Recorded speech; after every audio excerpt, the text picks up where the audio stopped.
गर्मियों के दिन थे। एक मेहनती चींटी दिन रात मेहनत करके खाने पीने का सामान इकट्ठा कर रही थी।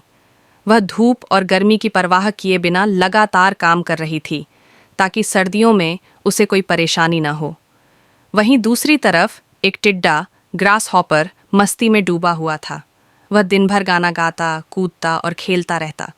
उसने चींटी को कई बार देखा और हंसते हुए बोला, अरे चींटी, इतनी मेहनत क्यों कर रही हो? चलो मेरे साथ मस्ती करो, गाना गाओ और मज़े करो। चींटी मुस्कुराई और बोली, टिड्डे भाई, अभी गर्मी के दिन है, हमें सर्दियों के लिए भोजन इकट्ठा करना चाहिए, नहीं तो ठंड में भूख से मरना पड़ेगा। लेकिन टिड्डा चींटी की बात को हंसी में उड़ा देता और मज़े करता रहा। सर्दी आई और परेशानी बढ़ी। कुछ दिनों बाद ठंड का मौसम आ गया। चारों ओर बर्फ गिरने लगी, पेड़ पौधे सूख गए और खाने पीने की चीज़ें खत्म हो गईं।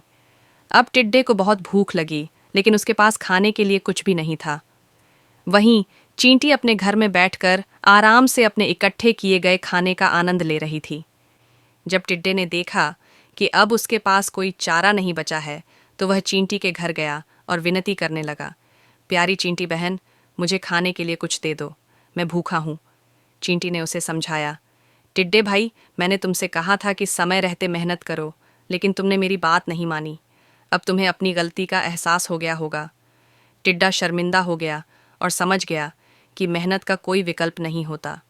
शिक्षा यह कहानी हमें सिखाती है कि हमें समय रहते मेहनत करनी चाहिए, नहीं तो बाद में पछताना पड़ता है।